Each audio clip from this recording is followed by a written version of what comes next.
Siguiendo entonces en esta última parte de lo que estamos viendo de la inferencia estadística, que habíamos visto los test de hipótesis para muestras grandes, vamos a empezar entonces los test de hipótesis, pero esta vez para muestras pequeñas. El proceso en sí es el mismo básicamente de lo que nosotros ya habíamos visto, o sea, los 5 pasos que debemos seguir para resolver el ejercicio son los mismos.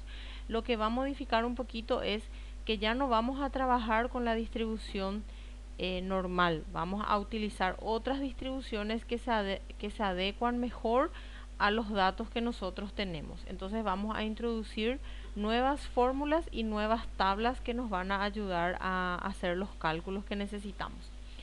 Entonces, en este caso, las pruebas especiales de significación para muestras pequeñas ocurre cuando la muestra es del tamaño n menor a 30. Entonces, cuando las muestras son de tamaño menor a 30, ya decimos que son muestras pequeñas. Cuando la muestra era de tamaño n mayor a 30, entonces nosotros estábamos llamando de grandes muestras, y esas distribuciones de muestreo que habíamos visto de los estadísticos, ¿verdad? De la media, de la diferencia de medias, de las proporciones y de las diferencias de proporciones, son aproximadamente normales.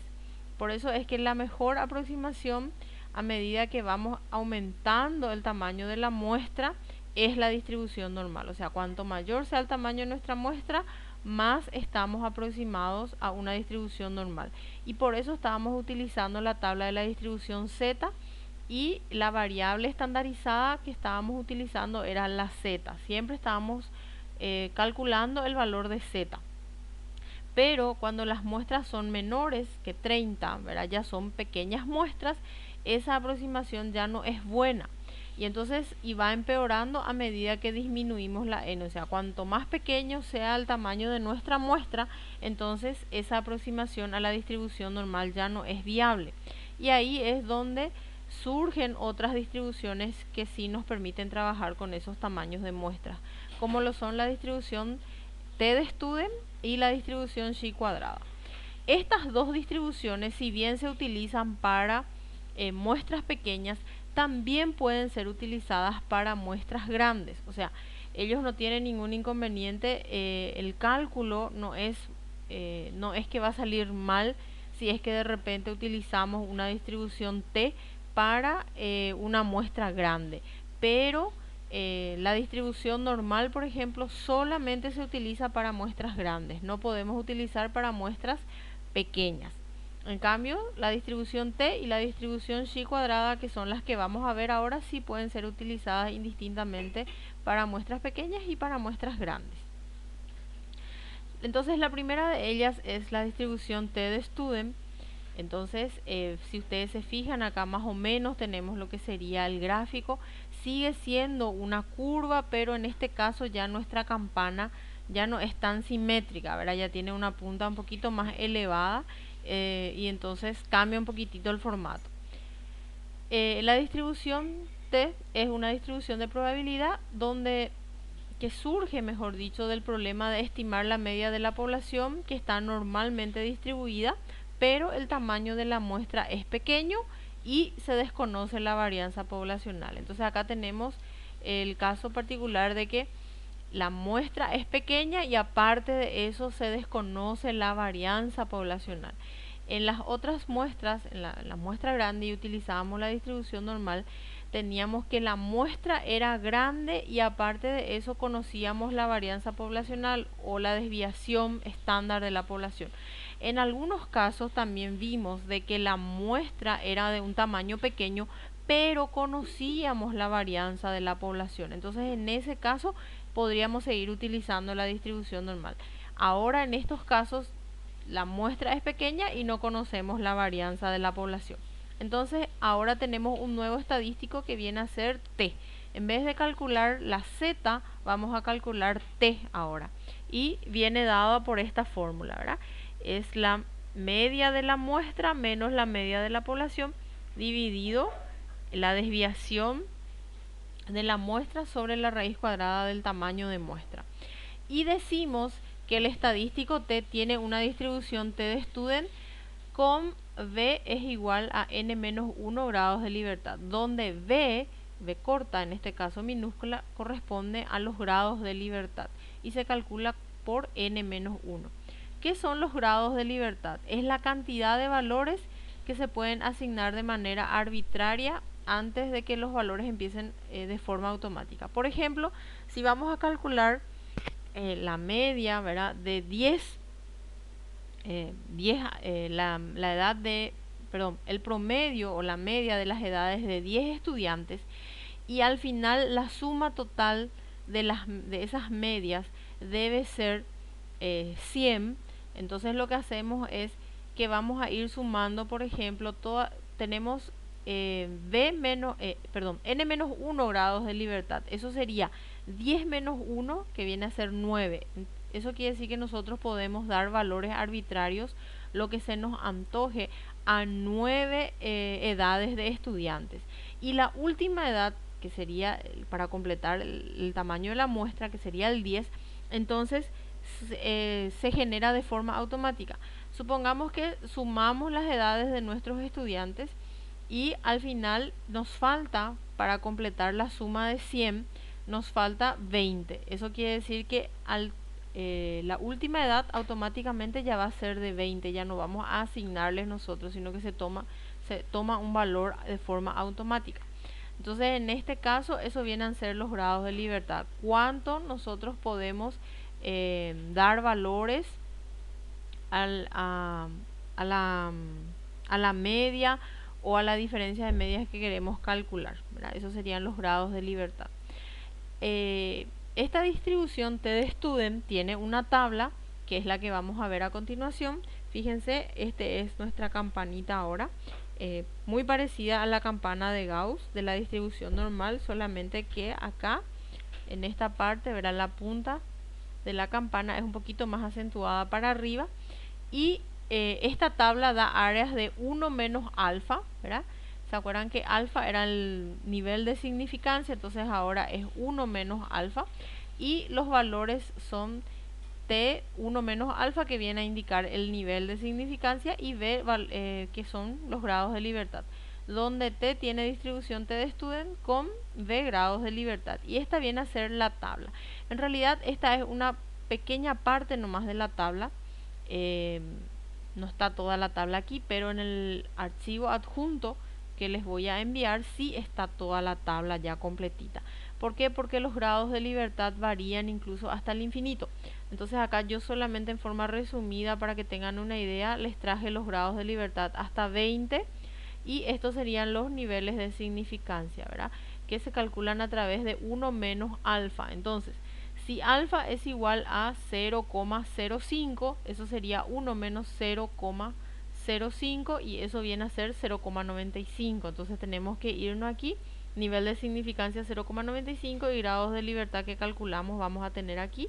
Y así como en la distribución normal, entonces el punto en donde se intersectan viene a ser el valor de la T que vamos a después calcular nosotros. O sea, esta sería la T crítica y nosotros hacemos la T calculada, ¿verdad? Utilizando la fórmula. Vamos a ver en la aplicación de los ejercicios cómo utilizar esta tabla, ¿verdad? Entonces acá en el ejemplo dice: en el pasado una máquina produjo empaques cuyo grosor medio era 0,05 centímetros. Para determinar si la máquina estaba trabajando correctamente, se tomó una muestra de 12 empaques, se calculó el promedio de la muestra y la desviación estándar muestral, y resultaron 0,054 centímetros y 0,003 centímetros respectivamente. El resultado muestral hace creer que la máquina produce empaques de un grosor mayor al promedio. Pruebe las hipótesis adecuadas al 1% de significancia. Acá ustedes, si se dan cuenta, tenemos una media que es de la población, que viene a ser el 0,05 centímetros, pero fíjense, el tamaño de muestra es 12, menor a 30, por lo tanto es una muestra pequeña. Aparte dice que se calculó el promedio de la muestra y la desviación estándar muestral. Generalmente en los otros ejercicios que estábamos viendo de muestras grandes decía que la desviación estándar era de la población, ahora es la desviación estándar de la muestra. Entonces vamos a los pasos que tenemos que seguir para resolver el problema. Obviamente los pasos eran los mismos de los anteriores, Y en el punto 1 establecemos las hipótesis, el tipo de prueba y el nivel de significancia. Entonces aquí la hipótesis es la media es igual a 0,05 y el grosor medio de los empaques es 0,05 centímetros. La hipótesis alternativa sería que la media es mayor a 0,05, ¿verdad? Y el grosor medio de los empaques entonces es mayor que 0,05. Eso es porque en el problema menciona eso. Dice el resultado muestral hace creer que la máquina produce empaques de un grosor mayor al promedio. Por lo tanto, la hipótesis alternativa tiene que decir eso, que la media es mayor, ¿verdad?, que el promedio que tenemos. Y ahí tenemos que tener en cuenta que se siguen las mismas reglas de la distribución para muestras grandes, ¿verdad? O sea, para las hipótesis para muestras grandes. Seguimos utilizando el hecho de que si es la hipótesis alternativa es mayor, es una prueba unilateral derecha, si es menor es unilateral izquierda, y si dice diferente, entonces es una prueba bilateral. Por lo tanto, en este caso tenemos una prueba unilateral derecha. Eso no varía, gente, si se mantiene todo igual. Y alfa es igual a 0,01, puesto que dice a nivel de significancia 1%. Y ahora entonces vamos a ver la distribución apropiada y hallar el valor crítico que corresponde, ¿verdad? Entonces, no conocemos en este caso la desviación estándar de la población. El valor de desviación estándar que tenemos es el de la muestra. Además de eso, nuestra n es menor que 30. Por lo tanto, vamos a utilizar la distribución T-de-Student. Y ahí entonces tenemos que hacer algunos pequeños cálculos. Teniendo en cuenta que la n es igual a 12, tenemos que calcular los grados de libertad. Y la fórmula es v es igual a n menos 1. Por lo tanto, tenemos v es igual a 12 menos 1, que viene a ser 11. Entonces aquí los grados de libertad son 11. Y el nivel de significancia, que es alfa, es igual a 0,01. Entonces tenemos que tener en cuenta de que en la tabla siempre nos va a traer el nivel de significancia 1 menos alfa. Por lo tanto, nuestro nivel de significancia para buscar en la tabla sería 1 menos 0,01, que viene a ser 0,99. La forma de representar, ¿verdad?, la T crítica que estamos buscando es esto, ¿verdad? Siempre tenemos que hacer mención al estadístico, a los grados de libertad y al nivel de significancia. Y vamos a buscar en la tabla la fila que corresponde, ¿verdad? Entonces acá vamos a ver nosotros en la tabla, esta es nuestra tabla de distribución T-de-Student, y decíamos que teníamos 11 grados de libertad. Entonces estamos aquí en esta porción y teníamos 0,99 de significancia. Por lo tanto, el valor que estamos buscando es 2,718. Ese es el valor de la T crítica que necesitamos para poder ver si rechazamos o aceptamos nuestra hipótesis.